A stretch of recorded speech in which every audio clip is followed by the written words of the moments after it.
This is Elma in Dublin 7 in the Phoenix Park. Kicking it with me today are three of Ireland's top hip-hop talents. 100% homegrown and they're hailing from the capital. They are Lethal, Dialect, Costello and GI. I've been checking you out on YouTube and Boss TV. I love what I'm hearing. It's really good stuff. Now, a lot of people aren't that familiar with Irish hip-hop. Can you tell me about the scene here? What's it like? There's a lot of acts. When we got into this first, there was a lot of people doing that thing, the likes of Eire and that, and you know, it was doing good at the time. People were making moves. Eire actually had his track showcased in a UK film and that, with a couple of well-known UK actors. I can't think of the name of the film, but Vinnie Jones was in it. Back then, Urban Intelligence were at their prime as well. You know, and that was when I got into it, and then I sort of went dead for a while, but, you know, everybody's back putting the work in, and it seems to be going somewhere again. I came across you guys because someone mentioned Danny MacDonald and Urban Intelligence, and that's how I found you. He seems to have been a big presence on the hip-hop scene here, so can you fill me in, Costello? Yeah. Daniel MacDonald was part of the Urban Intelligence crowd. That was it for real. Lunatic, that was Daniel MacDonald. Like, then there was Technical, DJ Moss Chops, and John Doe done a lot. You know, I was curry with them, and they done a few big gigs. Right? They were opening for the likes of Nas, Snoop Dogg and all back 05, 06. They had a good buzz going and all. Made a Irish Home mixtape, Home Bombs, yeah. And they put out an EP as well, and they had a lot of stuff going, but you know, the group sort of disbanded. But then Lunatic was doing a lot of stuff, solo stuff and all, like, through the years. Then me and Gitchy then, like, Gitchy's the producer of us, we hooked up with Dan in 08. Gitchy was doing the Hypno show. They went over to New York, they did, you know. That was like a mix of Shano singing with hip-hop, the Irish style of it. And thing done well. We went to South Africa as well, but like, give me up with Dan over there and clicked very well, you know. He loved this hip-hop and he felt that we were coming up. He wanted to sort of, you know, look out for us in that way, because he'd already been there, you know. So we ended up doing an album together, and like, sadly he passed away in 09, but we have the album finished there and anyway now. Like, there's a track at the end of the album that's actually a dedication to Lunatic, but he directly influenced all of us, you know. He got me started on Irish hip-hop. We did our first gig supporting him. We wasn't good back then. We were actually disgraceful back then. But he put us on the right path, and he was the first person as well to ever rap with an Irish, like, full-on Dublin accent, you know what I mean? And rocked it, made it sound cool. It made me want to actually, because we all started out with the American accents, let's face it. You know what I mean? That the real strong Dublin accent, he was the first person to come up rocking. And he was only a young fella as well at the time, about 17. If you hear any of the old Urban Intelligence tracks, you know exactly what we're on about, you know what I mean? I really like the accent. So it's like when you hear some of the Northern English stuff, and they got strong accents as well, but it actually brings out the flavour of what they're doing. It's real. Exactly, yeah, exactly. A lot of people neutralise that accent when they're putting down tracks and putting go with it. Like, it is what it is. Oh, hang on, we've got GI. He's the guy who produces the beats. I think a lot of the time, like, what you were saying with the accents and all, like, we're getting a lot of, like, people on YouTube and all about the Boss TV stuff and all coming across, like, saying, don't know what he's saying when he's talking, but I can understand some of his words rapping and that. But you see, a lot of the time, like, even people from different parts of Dublin don't even understand, like, what we do be saying. Like, it's mellow slang, like, it's so laid back that you don't even know. It's real lazy Dublin talk, you know what I mean? And we like to incorporate that as well with some, like, knowledge, so that a lot of the early Wu-Tang stuff would have been incorporated where they use slang terms and like fish scale and all. And what we do is, like, our main influence, like, we'd be listening and we'd be blending all this influence together, but we're not pointing, you know what I mean? Like, a lot of the Wu-Tang would have been against pointing in me and like jacking other people's style. She was saying, I like the way he does this, I like the way they do that, and you're just building up in your head and you're like, man, I can incorporate like a multi-style from this, know what I mean? Yeah, but you're not one of the greatest legends from hip-hop, like, so it's like Nas, Biggie, Tupac, Big we incorporate all them. That's what the buzz is like, you know what I mean? Like, take everything, develop your own style from it, you know what I mean? It's the way. What's up, you're loyal for Kick This, Costello, Lethal, Dialect and GI. Shout out to everyone tuning in to Kick This. With Elma. Big up Brixton. One of the things that strikes me about your lyrics is they're fairly political and they've got a philosophical outlook on life. Do you find the creative process is a way of growing and developing your own self-knowledge? Yeah, definitely. When I start writing, obviously it starts off basic. You start writing about the things that you know the things that happen in your area. And even at that, the album itself, my debut album LD50, it's not so much philosophical or political, it's kind of on that street level, because, you know, that's the first thing that you sort of grow up around, the first thing you're aware of. But obviously that LD50 would have been written the last 2 or 3 years, and obviously we've grown a little bit. The new stuff I'm doing be a little bit spiritual as well, like more on the political, philosophical buzz, but you know, we always stay true to the street stuff. But yeah, definitely, as you grow, your hip hop grows with it. Yeah, would you agree with that? Yeah, devo. My album's a bit on the philosophical tip, like we just switched it up, but still on the street tip as well, you know what I mean? The LD50 album, like, not saying now that the content is similar, but we look at that similar, you know, in my mind to DjElma. It's got 10 tracks on it. It's mostly all Paulie. There's one collaboration from Tommy Hand, that was a sick verse on it, but... Like, and Paulie is... Yeah, Paulie's little Dialect there right beside me, and if you're a big hip-hop head, you'd understand that. For those coming from Dublin, when an album like that drops, it's heavy, you know what I mean? You mentioned to me, Lethal, that the UK is the epicentre of hip-hop right now. Can you expand on that for me? In my opinion, it is. I mean, New York back in the golden era, which would have been, say, late 80s to mid-90s, would have just been... I can't, like, it's indescribable. All the hip-hop coming out at that time was just, that was what got me into hip-hop. Just the sound of it, and everybody was bringing their own little flavour. It was before it was about money. It was just real. It was what people were experiencing. Yeah, you got respect because of what you were doing as an MC, not how much money you had. Whereas it's the opposite now, but UK is like that now, especially London. You have the likes of Triple Darkness coming out, Cyrus Malachi, and they're all rocking this sort of early 90s influence. They all grew up off that same. Ghost, Freedom of Thought, the LP produce a lot of stuff with Ace and VT and all. And as well as that, Dublin will be more similar to London as opposed to New York. There'll be much more similarity. So, you know, it was something a little bit closer to home as well. Like. You mentioned that you work with vulnerable youngsters. Can you explain what you do, Costello? Well, just doing a bit out in workshops and all out in some of the local communities. Just not broadening our horizons. Most of these young fellas out here, like, when they think hip-hop, they just see that stuff that's out on the telly now. They haven't really heard, like, as Paulie was saying, the real stuff from back in the 90s. Just sort of shed the light on them that there's a lot more things. Like, there's a big message that's in the street literature album that we done. That was me, Gitzy, For Real, and Lunatic. That album, like, we have Music and Crime, that's a tune off that, and like, we're sort of pushing the message out to people that, like, even when you're young and you're bored, whatever, we got into music, and that, like, it's got us in a position that we're in now, whereas if you were doing crime, you would have just been locked up and like so many others, you know what I mean? Nobody's really established that with Irish hip-hop really yet, so that's why we are connected at this level now to do it now, you know what I mean? We're all here at this stage now, that's how we feel. And to show all the youths, you know what I mean, that they can do it as well. We want to set up workshops like all over, but first we have to sort of get where we want musically, and so people will have trust in us for setting up stuff like that, you know what I mean? But therefore all over the neighbourhoods, get them on the working class bus, you know.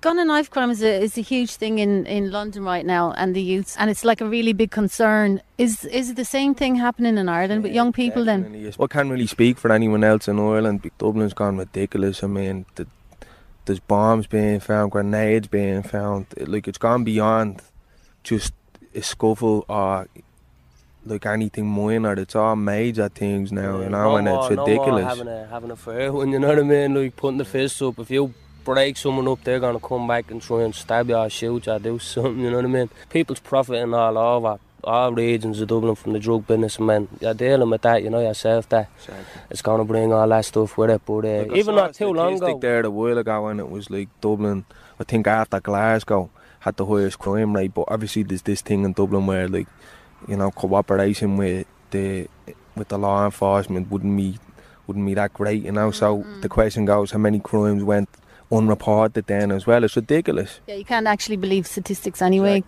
It's someone laying down dead, like, from whatever it is, you know what I mean, and that's someone's family going through all that pain of that. And a lot of the young fellas that are getting killed with knife crime, it could be over a stupid thing, like just somebody didn't give him a fag, respect, something stupid, you know? Exactly, it's this thing about machoism and pride and ego, but at the end of the day, when you're dead, your ego is dead. So what's the point? Like, your ego's gone when you're physically dead. So the way we say it as well, like, we break it down that it's to do with the energies, you know what I mean? Positive and negative, and like at the end of all that stuff is negative. We can chill here, have drinks, have smokes, and you still keep on a positive tip, you know what I mean? We're not gonna go start fights with any group of young fellas walking past. We just say what's up late and to it. Whereas like all that stuff, you know what I mean? Like sound on a negative tip. If you're on that buzz yourself and then someone else is on that buzz, it's gonna lead to nothing but trouble, you know what I mean?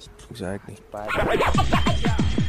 What's up? You're loyal to Kick This. Costello, Legal Dialect and GI. Shout out to everyone tuning in to Kick This. With Elma. Big up Brixton. Right, getting back to your lyrics, Costello, I really liked one of your lines went, needs a real man to match your feminine intelligence. And there's loads of great lines out of your stuff as well, Lethal. I describe you both as wordsmiths. Do you read a lot? Where did the words all come from? Well, a bit of reading, alright, but no BS, like, straight out that. It's from listening to hip-hop that much, and like, because like we call it, our group, street literature, that's it's like its own language, you know what I mean, like rapping is, and it's from listening and how people put words together that at the end of it, like, we could rattle off like 16 words right off our head now that rhyme with each other, and then we could say, right, we're going to do a rhyme with that, and then, you know what I mean, that's it. It feels like a piece of cake now, whereas back in the day it was like striving to get that the way that we wanted it, you know what I mean? But yeah, definitely a good bit of reading, everything. When I was a kid, I used to just want to read everything, you know, that type of way. And as well as that, it's in the bloodline. I mean, a lot of people look at Irish hip-hop and they say, hip-hop, Irish hip-hop, they don't go together. What are you doing hip-hop? But then you have to remember, like, it's the land of saints and scholars. How many people go back, freedom fighters, activists, even Bobby Sands was a poet. Poetry it's in a culture as well, just as much as any other culture.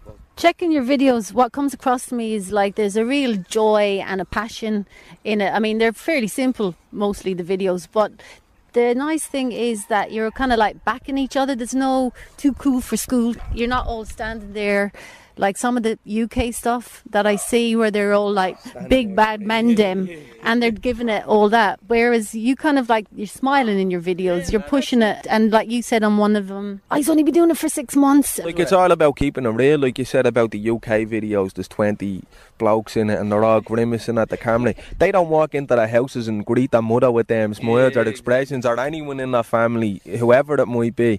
Like, that's not how they are. They're putting on a front for the camera. But like, just be yourself, and that's our opinion of it. Man, I'm murderers. They have no reason to jump around like with big bad faces, but just having the buzz, you know what I mean? We love the music, we love being together. We're friends because of the music, you know what I mean? That's like, it's always a buzz, it's like a family with all of us straight out. About a year ago or something, I checked to see if there was any Irish hip hop, and I looked on YouTube. I saw a couple of dodgy guys, Silo or something. There's a really Silo. He was rubbish. There was one guy that was kind of fairly decent in Cork, GM something. Yeah, he had some alright stuff, but there was nothing much going on. To be honest with you, when it comes to Irish hip hop, like, we're really not really thinking about anybody else. No disrespect or anything. Like, we do what we do with the people who we do it with. GI, right.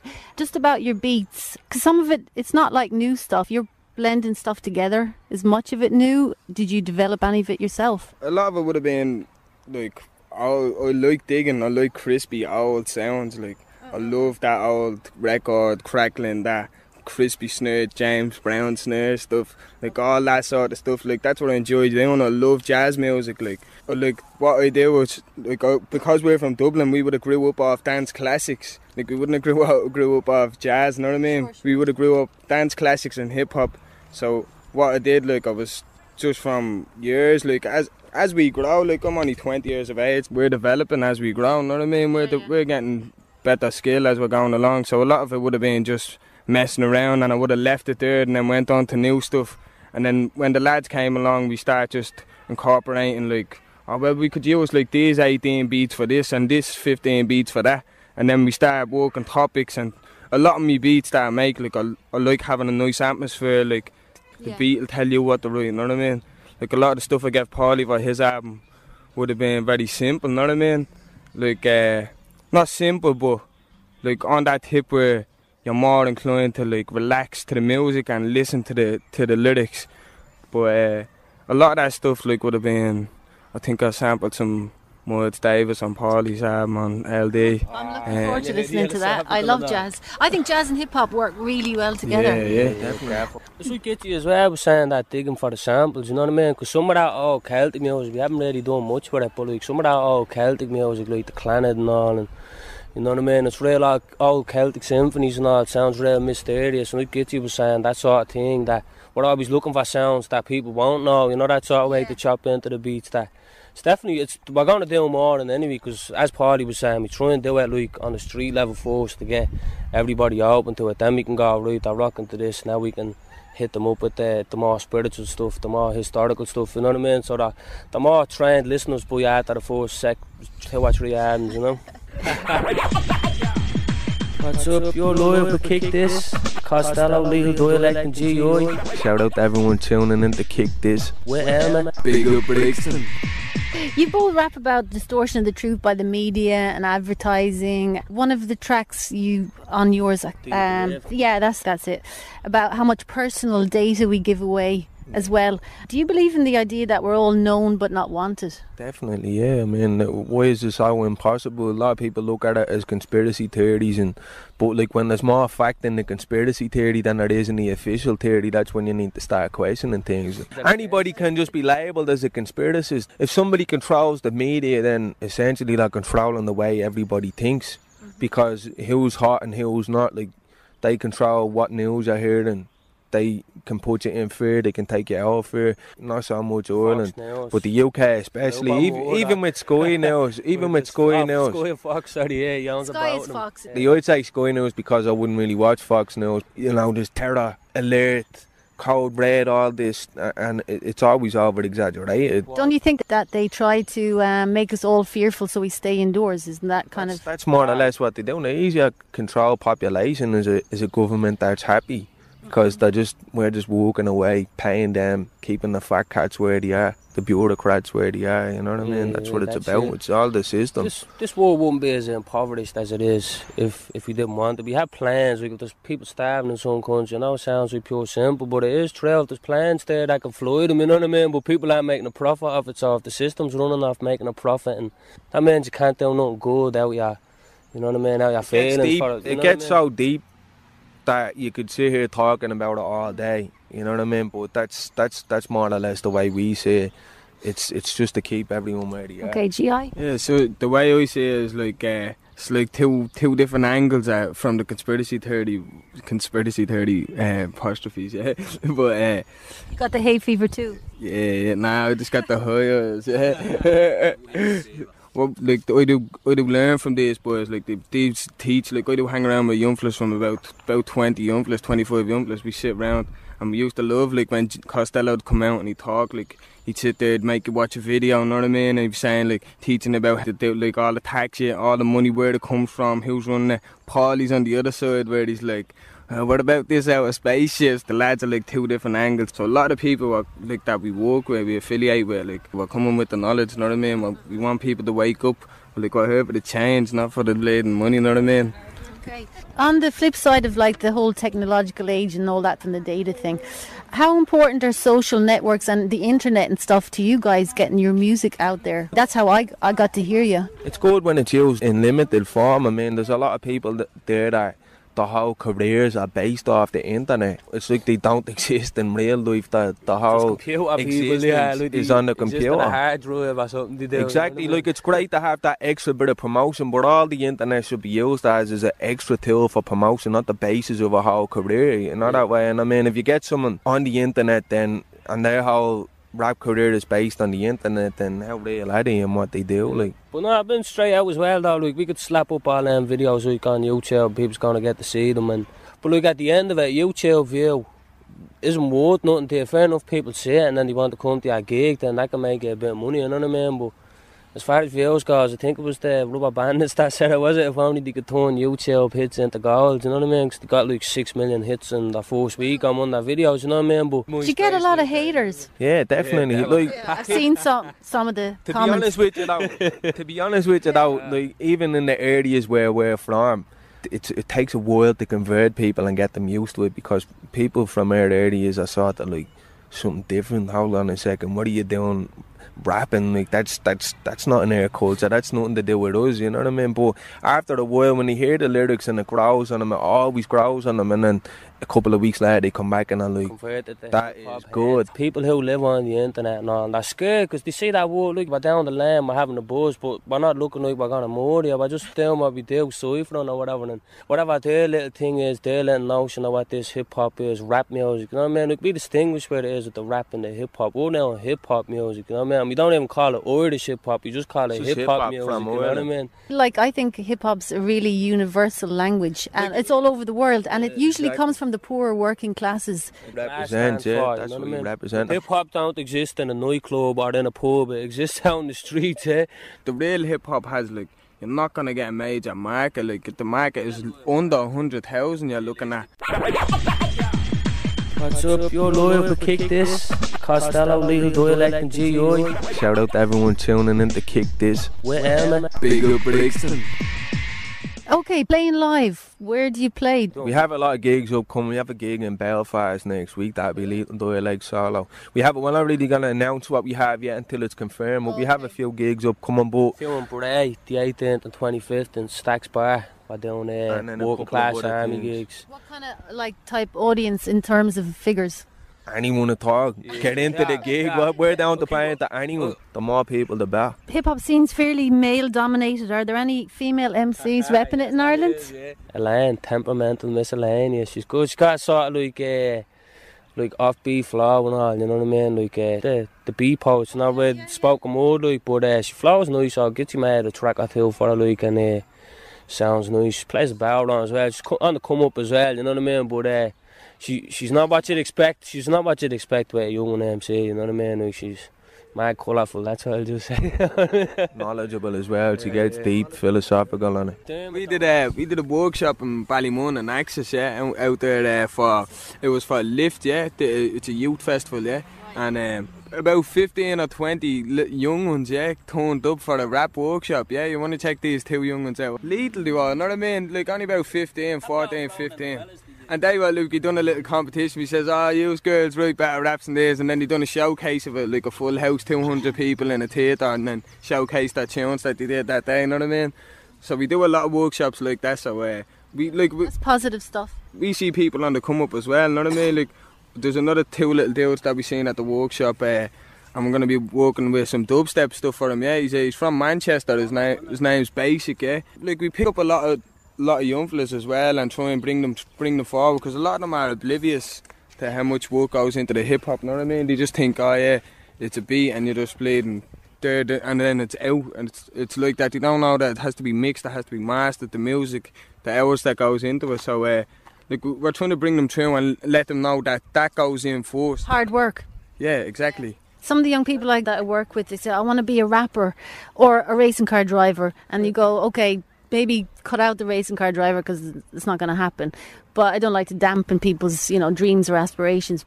And then you say, okay, you want to be a rapper? Are you writing anything? And they're not. And they just think that they can just suddenly be a producer. That's probably because Gucci Mane and the likes of them fellas that they'll be out and they don't even be rapping. They don't have no talent. It's back to like rhyming one syllable words and all. You know what I mean? Like, it's basic stuff, but I mean, people want to get into rap. Everybody wants to be a producer or an MC. You either have it or you don't. But there's nothing to stop you by showing that love of hip-hop. You can get into it and try and be someone behind the scenes working with the label or something like that. Yeah. Get an education, move on from that education and still do hip-hop and get paid off of it. You have more chance of doing it that way than you do it out straight having talent, because we'll probably never make money off it, but that's not our main aim, so it doesn't really bother us. Right, let's get on to your albums. Costello, your one's Philosophical, but it's not out yet, or what? Yeah, Philosophical, we're just finishing off now, Gitsy's just putting the last mix on the beats and all. But we have the album Street Literature, as I was saying. That album, we just have that mixed to mass. We're going to get 1,000 copies of that pressed up and give that one out for free, because it was a lunatic's wish, you know what I mean?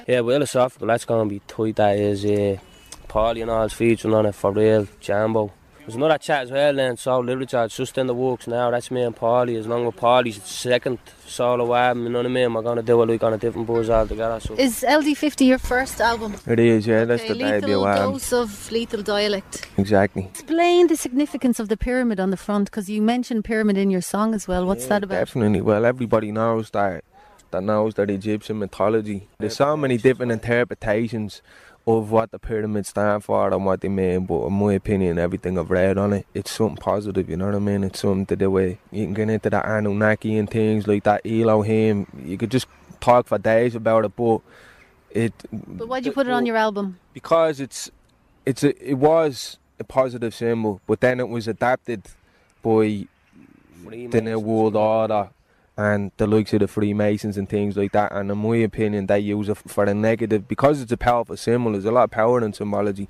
they use it for negativity. And the significance with the album cover is, if you look close, you see the sort of like lights on the street and it's drawn into the pyramid, so the pyramid is literally draining the life force out of the streets, but then the next album the pyramid will be coming down. So in that sense a pyramid is a positive symbol, but that one is sort of showing that it's being used for negative ways. And how do you get them out into places, like into shops? Well, we were supposed to get ours printed up with a barcode, but it came through without the barcode.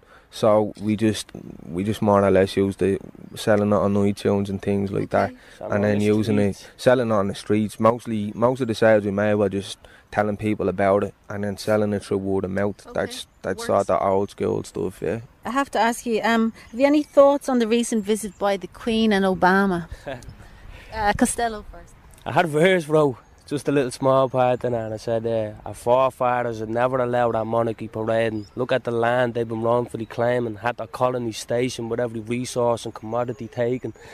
Just think they come back and they say sorry and this and that, you know what I mean? And plus his party said it's just something that they can hook the media up with, you know what I mean? That look, all these state visits and this and that, you know. What are they really doing behind it, you know what I mean? Because all them choppers and all these cars we seen going around, like, but man, to have feds and all in them, you know what I mean? From America, like, tinted up and all, you know what I mean? That's a bit bogus running around Dublin, you know. Dublin looked like it was locked down. Like, yeah, did anyone even see any of these people? Every single person was being searched, like, in the day, yeah, like women and children and all, like. I wouldn't get into the politics on it and all. First of all, the people hyping up their visit, like, who really cares? We have our own situations to be dealing with, but I think one of the most significant things was the amount of money that it cost for all the security. You know what I mean? And they're paying money for these worthless, useless visits. Like, I mean, it's ridiculous, carry on. Right, when was the last time you were blown away by anything? Costello first.